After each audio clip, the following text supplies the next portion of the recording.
Hey, a priest. We haven't fought one of these in ages. I feel pretty comfortable against a priest with this deck. Mostly because as priest, I hate fighting any form of Miracle Road. And now the shoe is on the other foot. I don't think there's anything we'll want to sap. I don't think we're going to want to shiv either. We're looking for backstabs to deal with Northshire Clerics or deadly poisons. Backstab's nice, Journey Below's nice. Shadow Strikes, meh. Ooh, tough call.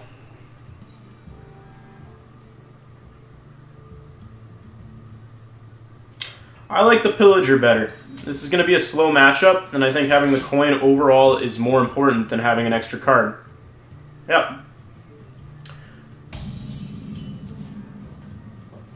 I'll just dagger and pass here.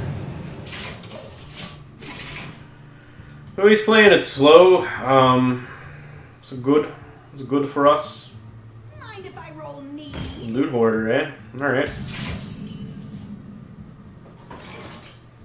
Here we go. Hit, dagger, pass. The pillagers are going to be really, really important going into the late game. I mean, they just combo so well in this deck. It's disgusting, frankly. Like, Tomb Pillager is a good card in any deck. You'll see it in most. Ooh. What do you get? Nothing. Okay.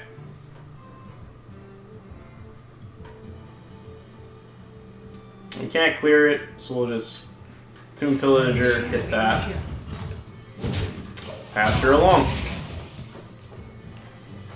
So you have a death. You use death here if you have it. He doesn't have death. Okay.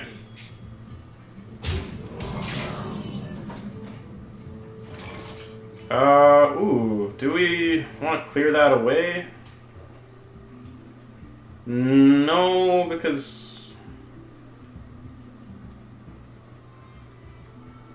Do we want to clear that away? Do we want to Shadow Strike hit? Dagger? Instead of playing the second Tomb Pillager? Yeah, I think so. He couldn't deal with this. It's really hard for him to deal 1 damage as a priest. Otherwise, we leave it on the field. He gets to trade into that, and that gets rid of it, and then he can heal, and yeah. Okay, we clear it. Here we go.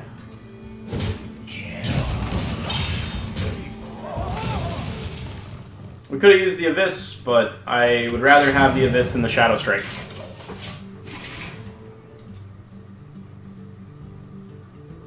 Yeah, okay. I'm pretty content with that play. Blessed be this. Second Priest of the Feast. Alright.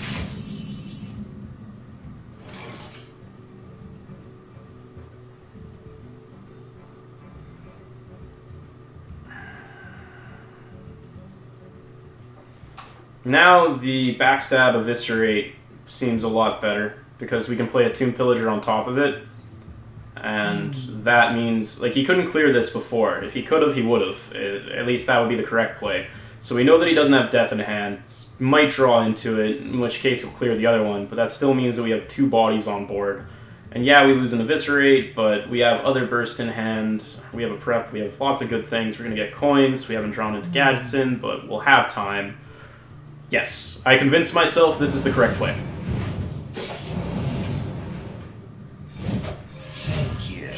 Tempo, tempo, tempo.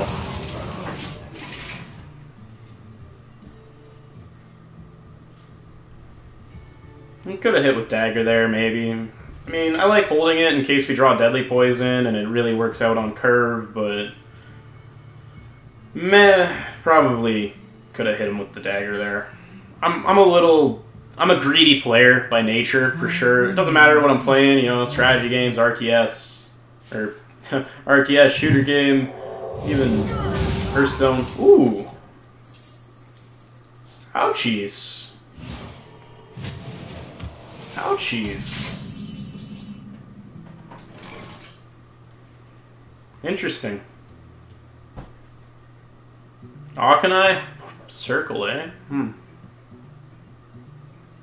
Alright, it's okay. Here we go.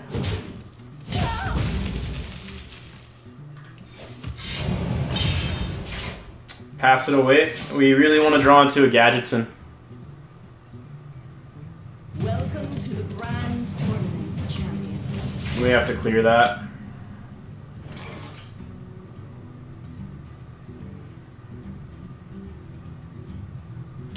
Is this good enough to Thorson? Sap that, Thorson. I like that. He didn't have a good way to clear things beforehand, so I'm betting he still doesn't have a good way to clear. We want to protect our health total against him, and getting double discounts is pretty good, even if it is just discounting the Eviscerate again.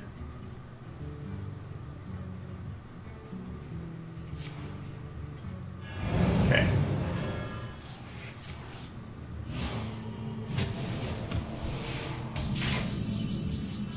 Ooh, okay. We really need to draw into Gadgetson right away. Like, right away. We can't keep stalling like this for much longer. We pretty much need it next turn or we're just boned. The backstab's alright, because then we can clear his Justicar if he plays it again. Sarah, that's bad.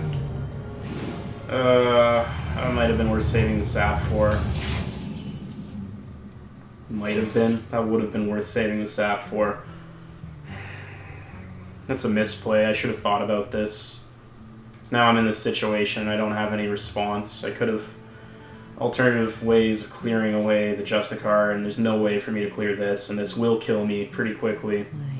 We're gonna have to fan and hope that we draw into something. Okay. So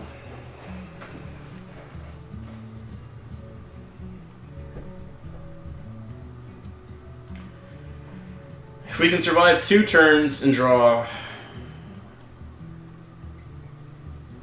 Sinister Strike and Malagos, we'll win. Too soon. And that's the only way I see us winning this game. Here we go.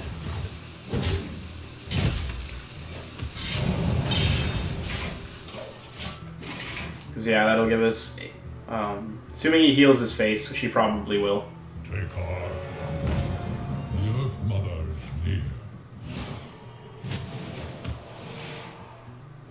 Okay. We're at a 1 in 4 chance of making it through next turn. Oh my god.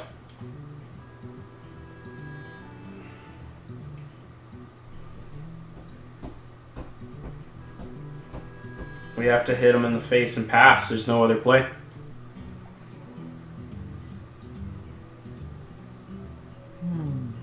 Three, 6, 10. Not good enough.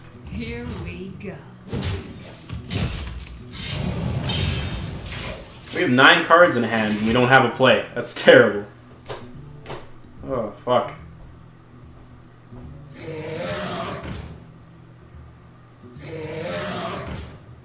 We're dead next turn.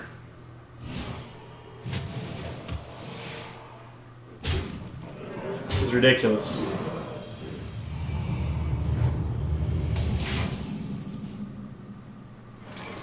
Yeah, like this.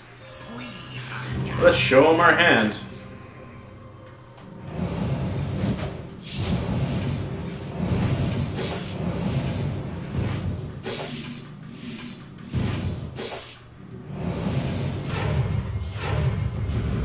Look at that. Spent 4 mana. I give up. Sometimes you don't draw what you need, and that's just the nature of Miracle Road.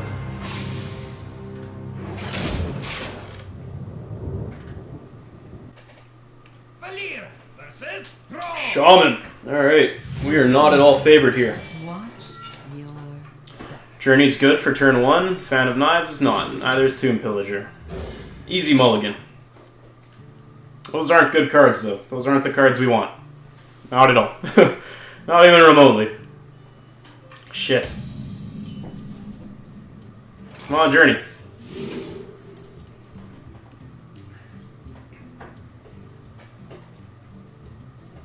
Loot Hoarder is better than Deadly Fork.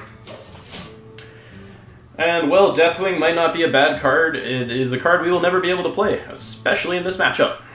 And we don't have any dragons, so it's pretty bad for us. I mean, a 12-12, we'll just get hexed, probably. Totem? Okay, get the 1-1. Good. Clear that away with Dagger instead of playing Loot Hoarder. This was the debate for me about getting Deadly Fork, because now on turn 3 it might have proved that that's actually what we would have wanted to play instead.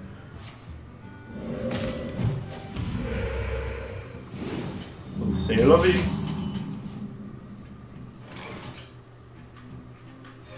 There's the Loot Hoarder. There's no reason to hit that. It'll heal up. That's no good. It's no good for us. No good. He's probably got the Flame Tongue Totem if he was so adamant about coining out a totem on turn 1. Or he has double Thing from Below. That's also a possibility here. Oh. Okay. That's a weird card to run.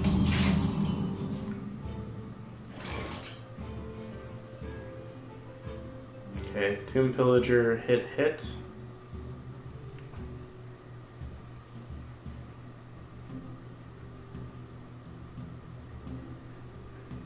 Sinister Strike, Perdition's Blade, that to death. So many options. I don't know if that's worth it.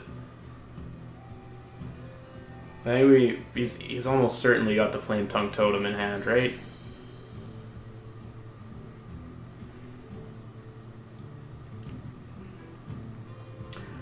Tomb Pillagers are a pretty solid play. Even if he has it, Tomb Pillager gives us a lot of board presence. Thank you. And we hit because we're almost certainly playing Perdition's Blade next turn, and even with the heal, this means that Tomb Pillager, or that, this guy can clear that.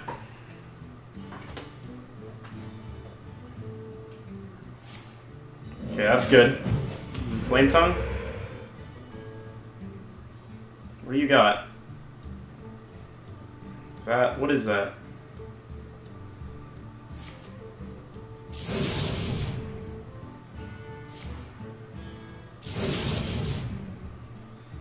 Okay.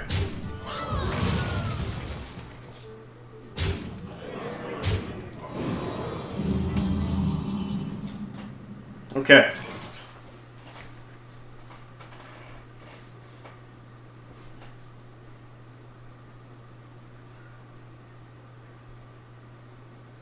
So we can clear everything but that. And we can probably clear that next turn. Careful.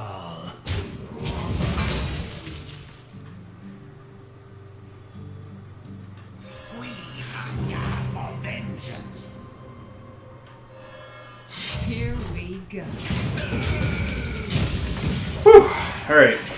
This isn't looking too bad. It's not looking great either, but it's not looking too bad. This isn't unwinnable, and this guy is running some jank shit. That's real bad. Oh god, why did I say anything? Shit. Oh, that's good. That's bad. That's good, that's bad. Shit. Sap that.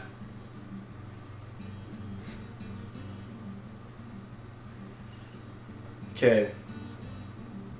We don't have enough mana to do what I want to do.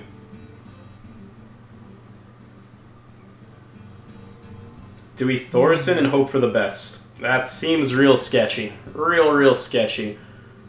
But I think we lose if we do anything else. Right? Because either we Thorson or we Gadgetson, or we blow a lot of cards to clear that away. It just isn't good enough. Take 8. That puts us down to 11. Okay, we're gonna Thorson here and hope that he doesn't have lethal. And if he doesn't have lethal, the smart thing for him to do is to clear, which means that we only take 3 this turn. He's only got 4 mana, so I think we're gonna be okay. Okay. This is good. This is good for us.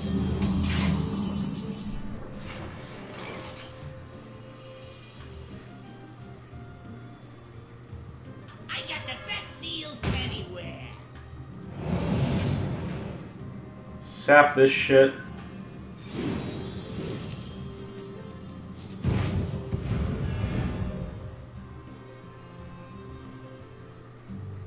Coin.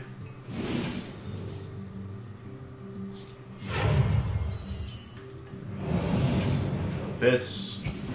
We want to protect our health total here. Shit. That's alright.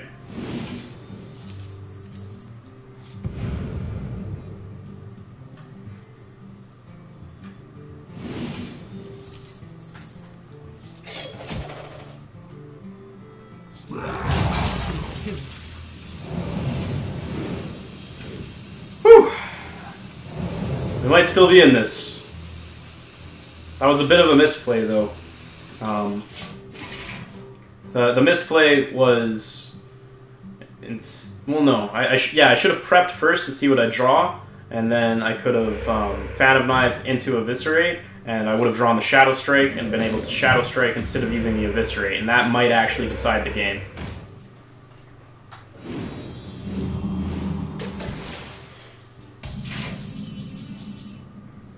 Okay. We can clear this board. That's really good.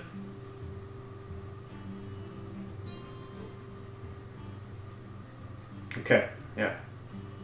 We got 3, 6, 9 cards in hand, so we can do this first.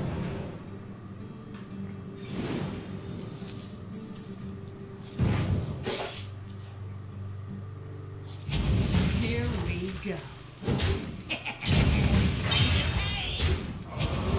We want to play a minion so that we don't overdraw.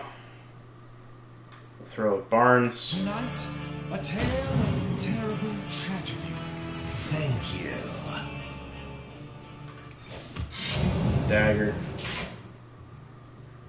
Pass it along. It's not impossible for him to burst us down from 14, is the scary part of this.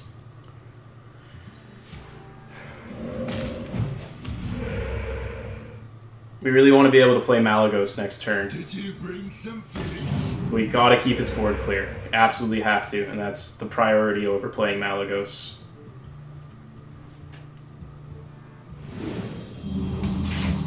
Okay, let's think for a moment to see if we have lethal. So, we have 7, 8. If we play Malagos and coin, we have 8 plus 8 and 9. No, we don't. We're a little bit short. We're, what, 4 short? Okay. So we need to clear.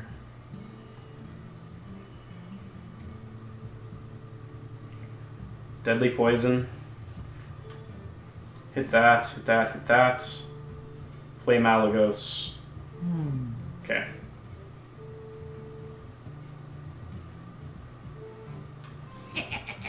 Time to pay.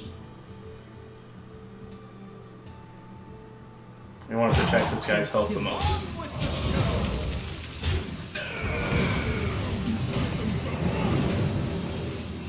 Careful. 3, 6, 9.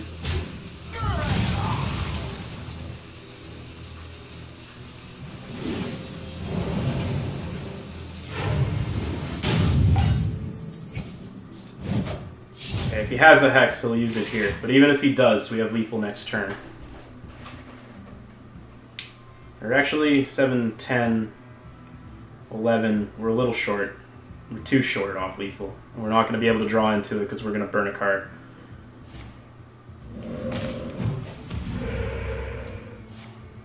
Okay.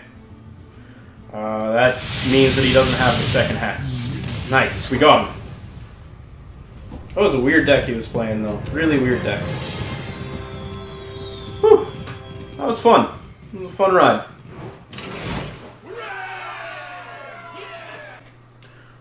Alright. Got ourselves a Priest.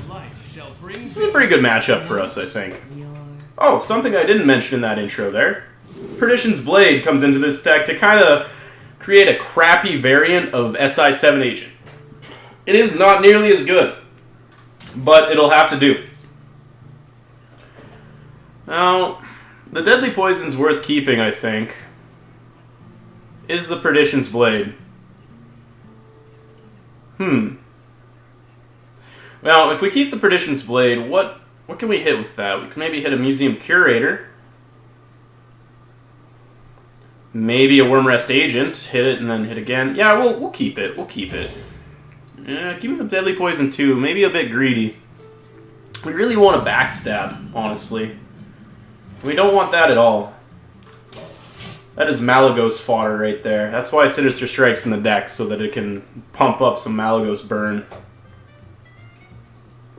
I am super tired today, so I'm drinking these things. These things are terrible for you, by the way, but oh man, when you are tired, nothing wakes you up quite as much as a sweet, sweet Monster drink. If only I had a sponsorship, then I could just, like, drink Monster. But alas, that is not the case. Alright, we're just gonna Dagger, and next turn we'll Deadly Poison it down.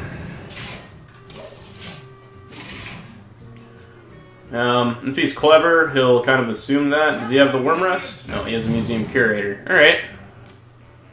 He is fine.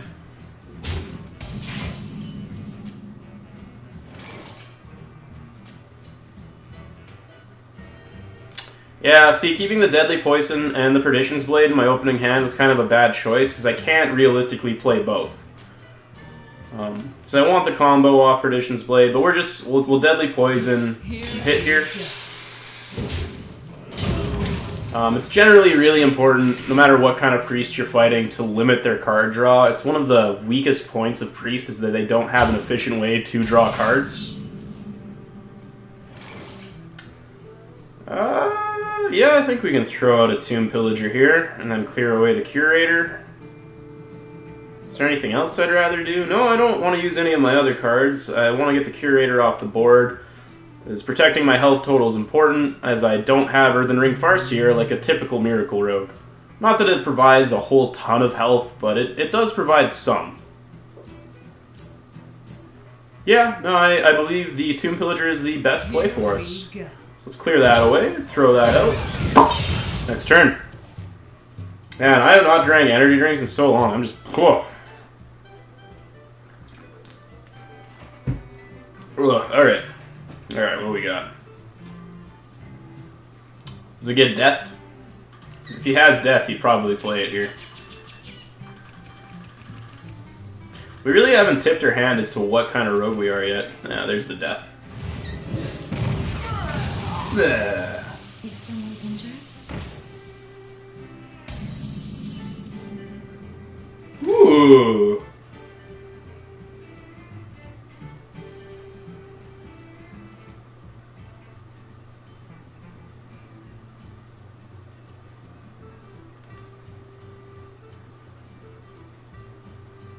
I think we'll just Perdition's Blade this guy to death. We don't actually need to combo it because the 1 damage is good enough. There's nothing else I really want to play here. Yeah, that's good enough. Good enough. We've now eliminated most of his draw potential, which is really good for us. Alright. Fun thing people forget is that Shadow Strike can target a player as long as you haven't damaged them at all. Particularly relevant against a priest, since priests often have full health in this matchup, unless you get a really crazy board, and in the variation we're running, it's real tough to get a crazy board. Because, I mean, the Van Cleefs and the SI 7 agents are a lot of how you get that board, with the early 3s and 4s. So. Ooh, I don't like that.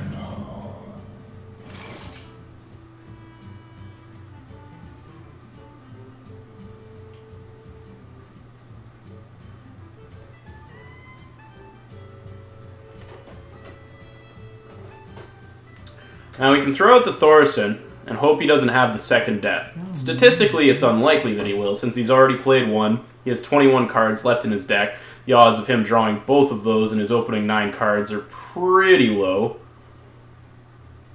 What was that? Like 1 in 3, I think? About 1 in 3 odds that he'll have it, so odds are in our favor he doesn't have it. He could potentially entomb it.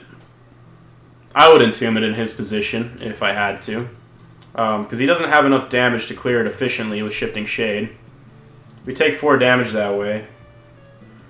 Alternative plays are Thalnos Sap, which I don't think is good enough. And we really want to hold on to our spells here so that we have stuff to buff up the Gadget Sand. We could hit that to ensure we can clear with the dagger, but we're not going to want a dagger next turn because we're probably going to pop Gadgets in next turn. No barns so far. A little disappointing. Yeah, there's the Entomb. See, him having the Entomb, I think, is more likely than him having the second death.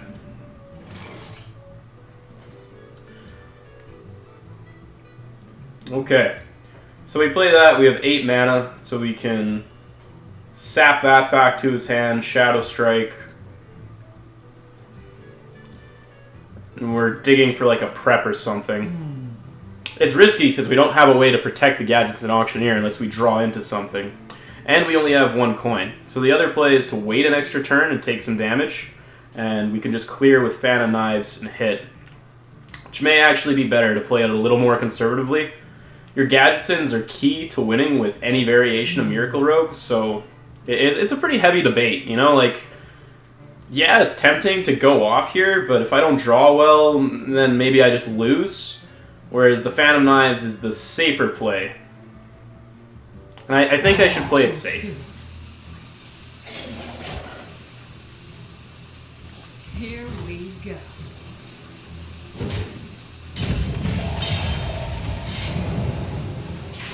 Throw out the Thalnos here. Sets us up to do more damage with our spells next turn, potentially. Or it lets us draw an extra card, which gets us closer to a Conceal, which is what we really want.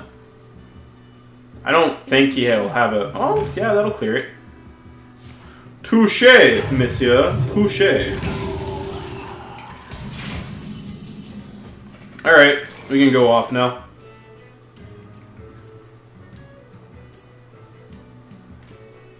Do we want to sap this? What are the odds he's running Circle of Healing if he's running Auchenai? Because of the Entomb, I'm going to say low that he's running that, because that's usually the old Circle of Healing decks, which don't usually have room for Entomb, in my experience. We could Shadow Strike it instead. But I think I would rather have the 1 extra mana to Shiv and draw a card. No, we'll Shadow Strike it.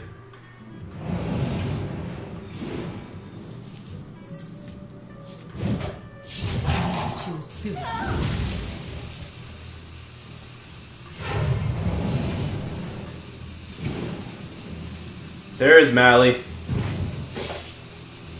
Ooh, and there's a Conceal we can't afford now. Here we go. I've already seen one of his Entombs, though, which actually makes it pretty hard for a priest to get rid of Gadget Sand, even if it's not...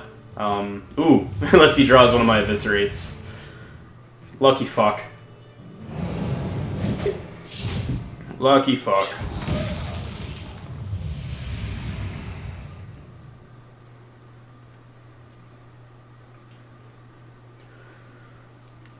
So we don't really want to use the Sinister Strikes, because now we have Mally.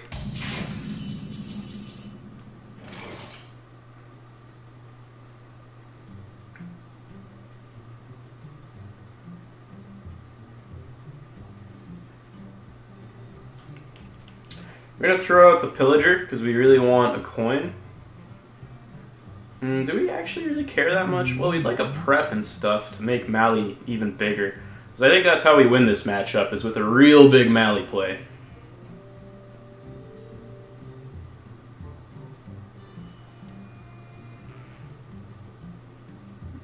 Thank you. Yeah. Okay, here's what we're gonna do. We're gonna oops them. We're gonna oops them. Okay, so here's what we do. We do this. We end turn, and then we say oops to make it look like a mistake, so that he heals himself back to full. Oh, you don't have lethal, do you? You crazy son of a bitch. Why are you well playing me? I got the best deal. Oh, what? What?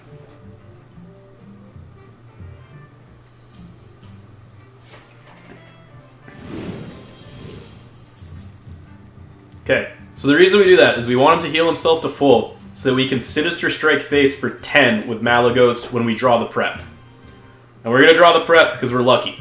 It's the entire fundamentals of this deck is, I'm lucky, right? I'm a lucky son of a bitch, right? Right? Yeah, yeah.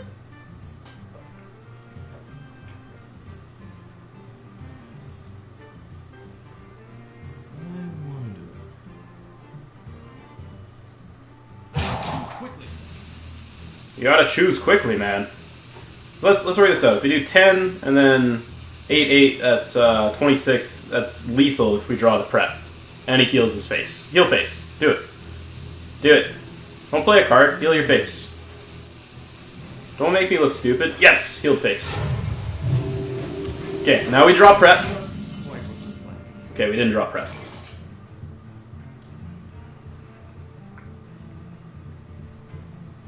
So how much damage do we have right now? So if we suicide this in here, we get an extra coin. So we could do that. That doesn't act, that adds 1 extra damage. So right now we have 8, 16, 21. Put him to 9. That's not quite good enough. And he might have the flash heal shenaniganry. We are gonna hit him in the face though, and then we're gonna sap that away, right? 3, 6, 9. Yeah, okay. We want to draw into a prep. We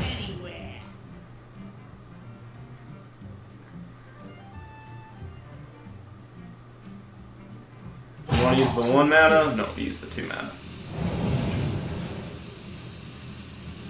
No, we use the 1 mana.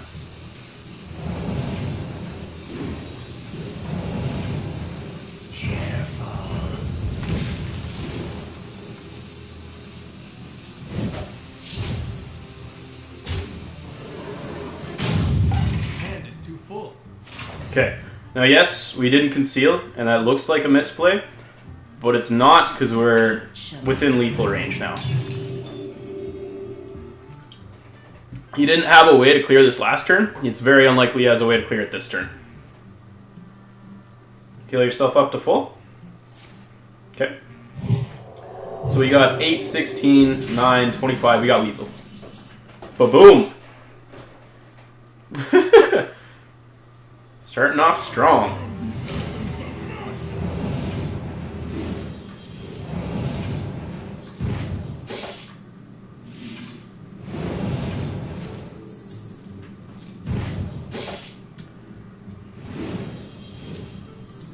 There she blows, fellas. Hey, look, it's Barnes, that card we based our deck around. Careful. OTK! Yeah, when you play against a heavy control deck, you're gonna do pretty well with this bullshit. Honestly, you have even more bursts than regular Miracle Rogue. The main thing is being really patient, real patient. There we go. Easy game, easy game. I'm sorry for being gassy. It's this sweet, delicious, poisonous nectar. Well, guys, that was Miracle Barnes, and as was expected, yeah, it's a little bit worse than typical Miracle Rogue. You don't have the consistency against the early game, and you don't have the consistent burst either. I think the most disappointing part of this for me was how little Barnes actually worked out for me. I mean, there was a couple in there. I mean, that game against a Shaman where I just won out of nowhere, tons of fun. But overall, even tweaking it as much as I did to try to make Barnes favored, just didn't prove good enough. Compared to the Malagos Freeze Mage Barnes deck that I've been playing, just not nearly as good. So, part of that's the RNG. I mean, there is the chance of it working out, but it's less than the Malagos Barnes, and I think that's the big thing for me, is that it's just not nearly as good. Should probably just run Miracle Rogue. I guess it's a little bit of a failed experiment overall. But hey, it was fun. The times it worked were pretty damn funny. And the deck wasn't unviable. I mean, I won about as much as I lost. I stayed right around rank 19, which is unfortunate. But this is the first day of ladder, actually. This is November 1st, the day of my recording. So that does mean that everyone's doing try-hard mode, trying to rank up as much as we can. And I ran into a lot of, Zoo, mid-range hunter, and mid-range shaman. And those decks are just really hard to win against, especially if you're playing something that's not completely refined. And there's probably ways to refine this deck a little bit more, but it's probably not worth it. Let's be honest. Barnes in this context isn't great. You're better off running regular Miracle Rogue. The only advantage that I could see with this deck over Miracle Rogue was that by running this, you do have more potential burst through Malagos, but you could easily just put Malagos into a typical Miracle Rogue deck and accomplish the same thing. But you do need the Sinister Strike, so you'd have to tweak it a little bit, but I think just having Leroy Cold Blood is the way to go if you're looking for that extra little bit of reach, and that's the general consensus in the pro community and even the amateur community. So, hey, you try things out, right? This is deck exploration. We're trying to find new things, have some fun, because that's what video games are supposed to be about, not always just trying to play the most competitive decks out there. Yeah, that was my experience. I hope you guys enjoyed what you saw, and I don't know, what do you think? Do you think this deck has any chance? What other kind of things do you think you can do with Barnes? How do you make Barnes viable? Is it only with Death Rattle? Is that the only way? Because I like to screw around, and I think Barnes is hilarious, and that's my goal. Screw around with Barnes, honestly. Probably going to keep on that for a bit. Post in the comments below what you think. What do you think the best way to use Barnes is? What do you think the funniest way to use Barnes is? Because that's equally important to me. What's funny and what's good, both important for different reasons. Yeah, as always, if you enjoyed what you saw, give us a subscribe below, post some comments, give us a like. Could always use your support, and thanks for watching. See ya!